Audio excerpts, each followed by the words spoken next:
Saudara, Sumatera Utara menjadi salah satu wilayah yang dilanda banjir dan longsor November lalu. Sejumlah upaya pemberian bantuan pun dilakukan pada para korban. Lalu bagaimana informasi terkini mengenai kondisi wilayah-wilayah di Sumatera Utara yang terdampak bencana? Kita akan bergabung dengan jurnalis Kompas TV Emir Syah Purba dan juru kamera Dedi Ginting yang akan berbincang langsung dengan Kapolda Sumatera Utara Irjen Wisnu Hermawan Februanto. Emir.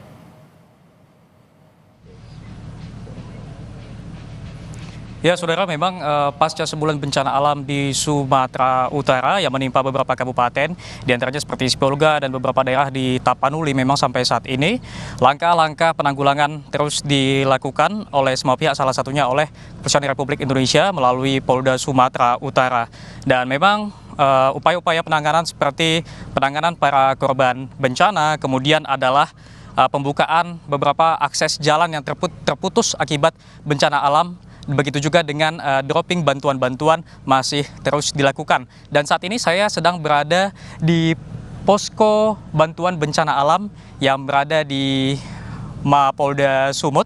Dan juga saya sudah bersama dengan Kapolda Sumatera Utara, Irjen Wisnu Hermawan Februanto, yang saya akan mengajak berbincang untuk menanyakan bagaimana situasi terkini di Sumatera Utara pasca bencana alam hampir sebulan lalu. Langsung saja kita sapa. Selamat siang, Pak.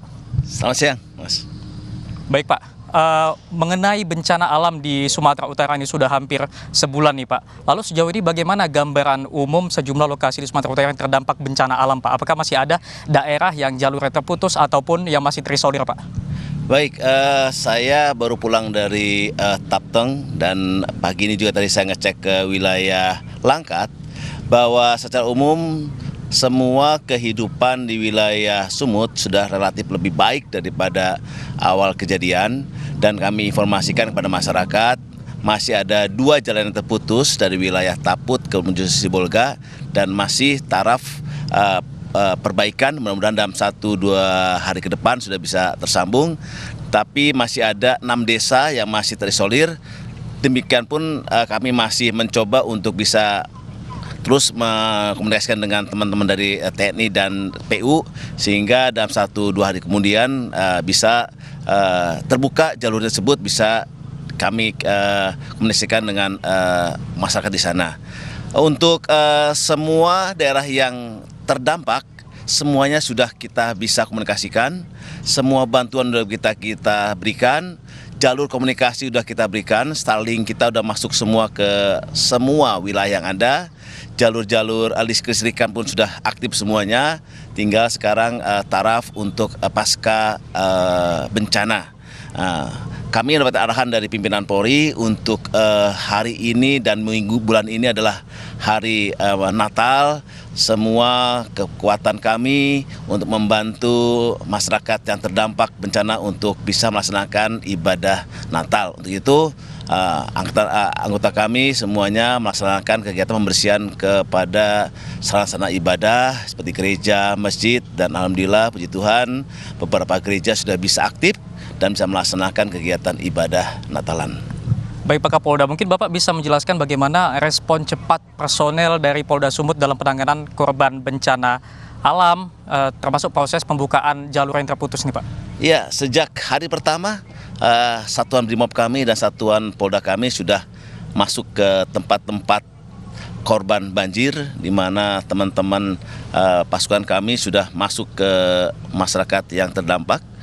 Yang pertama kali masuk Starlink itu masuk di wilayah terdampak di Taput dan di Tapteng, dan masyarakat mengucapkan terima kasih kepada kami bahwa mereka menyampaikan informasi bahwa mereka bisa menyampaikan kabar gembira kepada saudara-saudaranya yang ada di wilayah luar yang tidak terdampak.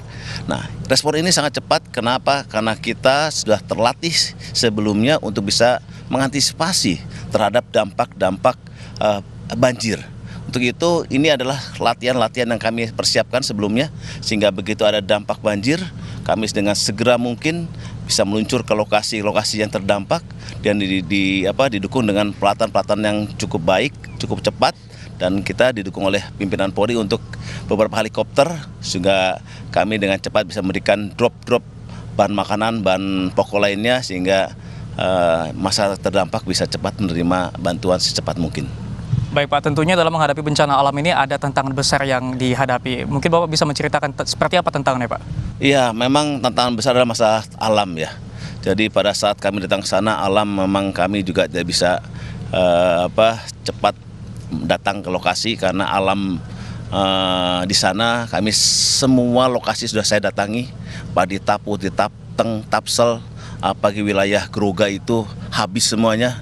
Saya melihat di sana luar biasa dampaknya dan memang alam menghancurkan satu desa itu, tetapi tidak ada alasan buat kami, aparat TNI, Polri, Pemda, semua hadir di situ.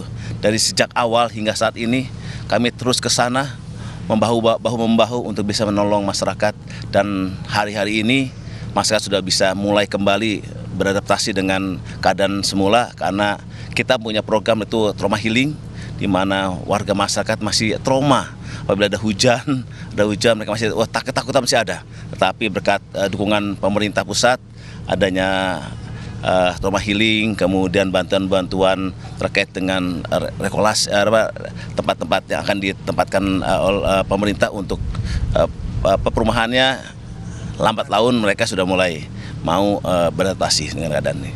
Baik Pak, Bapak tadi ada cerita tentang trauma healing, tentu terkait dengan kesehatan. Lalu bagaimana personil kepolisian ini dapat memastikan kesehatan korban banjir, terutama bagi warga yang rawan ya, seperti anak-anak dan juga orang tua nih Pak?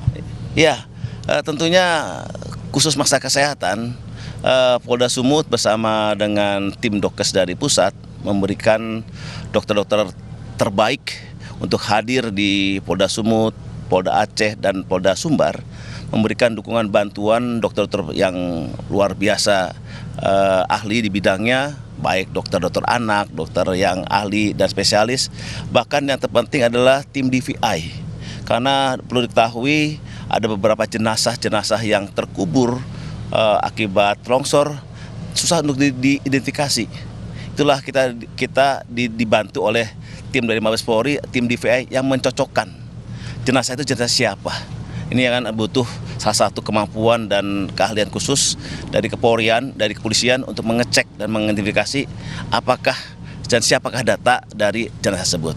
Alhamdulillah hampir semua jenazah yang ditemukan oleh Polri maupun dari teman-teman TNI dan dari BNPB itu bisa diidentifikasi oleh kami. Dan setelah diidentifikasi, kami serahkan kepada keluarga untuk dibumikan. Baik Pak, selain itu di beberapa media sosial nih Pak, kami melihat bagaimana anggota Polda Sumut ini berjibaku untuk menolong warga saat terjadinya bencana alam. Lalu apakah nantinya ada apresiasi nih Pak bagi personil Polri tersebut? Iya, pada dasarnya kami kepolisian ini adalah milik masyarakat. Polisi adalah jiwa ragaku untuk masyarakat. Jadi sebetulnya tanpa diperintah, tanpa diberikan apresiasi, kami tetap bekerja untuk masyarakat. Namun demikian, arahan pimpinan kita akan mencatat, melihat kepada beberapa personil Polri yang tentunya melaksanakan tindakan di luar tugasnya luar biasa. Kami akan mencatat prestasi mereka, nanti akan sampaikan laporan pada pimpinan Polri. Namun kami aparat kepolisian itu tidak ada mundur atau tidak ada pamrih untuk membela, membantu, melayani masyarakat. Kami berusaha sebaik mungkin, masih meninggalkan keluarga kami, meninggalkan sanak saudara kami. Ada juga keluarga-keluarga kami yang terkena banjir di sini, tapi karena tugas tanggung jawab kami tetap sampai saat ini tetap ada di lokasi lapangan. Momen Natal dan Tahun Baru nih Pak ya? Betul, dan keluarga dan anggota kami masih tetap di lokasi sampai saat ini. Tidak ada yang meninggalkan tempat banjir. Setelah ini pun kami akan berangkat lagi ke Tapteng untuk bersama-sama mereka, karena sejak hari pertama saya dan para pejabat utama kami berdinas di wilayah terdampak sampai hari ini, dan besok pun kami akan berangkat lagi ke wilayah terdampak. Baik, terima kasih banyak Bapak atas waktunya, semangat selalu Pak. Ya saudara, memang itu tadi wawancara saya bersama dengan Kapolda Sumatera Utara Irjen Pol Wisnu Hermawan Februanto, yang memang dikatakan sampai dengan saat ini personil kepolisian masih berada di lokasi-lokasi bencana untuk memastikan pelayanan kepada masyarakat dan juga penanggulangan terus berjalan hingga nantinya masyarakat dapat bersama-sama melewati fase-fase bencana alam ini. Purba dan juru kamera Dedi Ginting melaporkan langsung dari Sumatera Utara.